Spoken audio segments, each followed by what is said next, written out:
More striking than the size of the crowd was the noise it produced. As Mikey Garcia walked to the boxing ring to take on Robert Easter Jr., the fans at Staples Center were loud. Advertisement scratch that. They were louder than loud.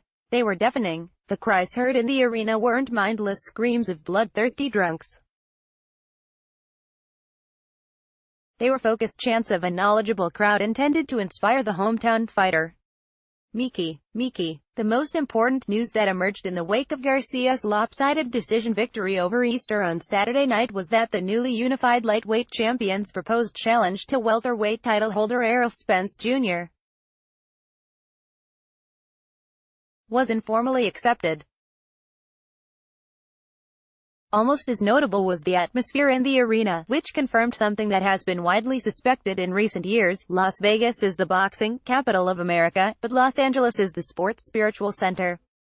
Las Vegas will continue to stage the majority of the highest-grossing fights, as the casinos are willing to pay exorbitant site fees to place them on the Strip.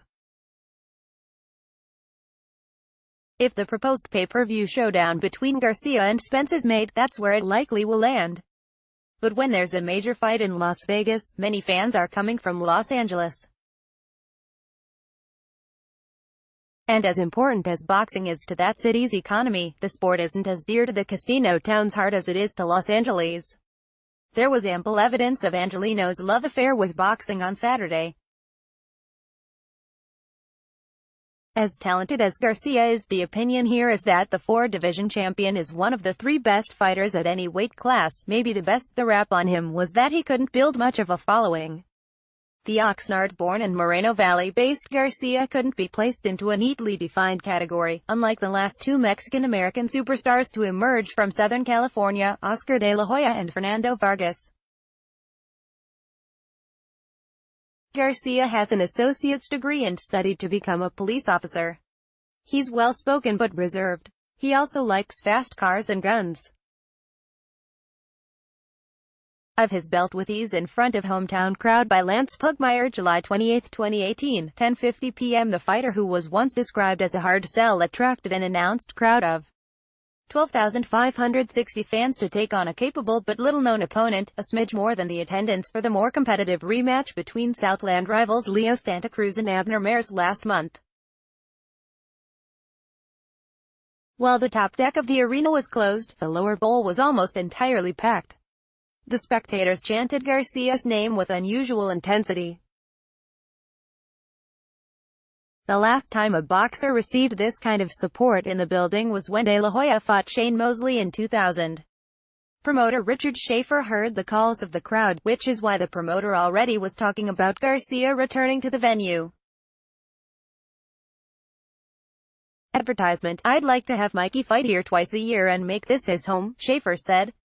Spence heard the calls too, which is why he said he was licking my chops at the prospect of a fight with Garcia. Garcia's fight against Easter was contested at lightweight, which has a 135-pound weight limit. To take on Spence, Garcia will move up 12 pounds to the welterweight division. Sounding skeptical about how Garcia's power would translate at 147 pounds, Spence wouldn't concede that Garcia represented the greatest challenge of his career. Spence knows that if he defeats Garcia, he will be accused of taking advantage of a smaller fighter. It doesn't matter what people say, Spence said. What does matter to Spence is the opportunity to expose himself to the crowd that cheered on Garcia as he destroyed Easter. Many of the same fans who watched Garcia will make the 4-hour drive to Las Vegas to watch his attempt at dethroning Spence. Definitely, especially with the Spanish fan base and things like that, Spence said of the proposed bout. It would definitely help my fan base and help me grow as a superstar in the sport, boxing. Next Legend by Lance Pugmire, July 27, 2018, 12:55 p.m. Considering the demographics of Los Angeles, there are definite advantages to being Mexican or Mexican American when attracting an audience here. But the city has embraced fighters from a wide variety of backgrounds. What ultimately matters is whether they can fight. Because of their histories of training in the area, Manny Pacquiao of the Philippines and Gennady Golovkin of Kazakhstan are viewed as Los Angeles fighters.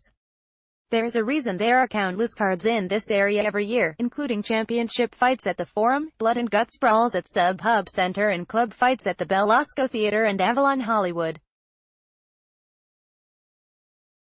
Outside of Garcia, the fighter who received the loudest ovation Saturday night was a Cuban on the co-feature, heavyweight Luis Ortiz.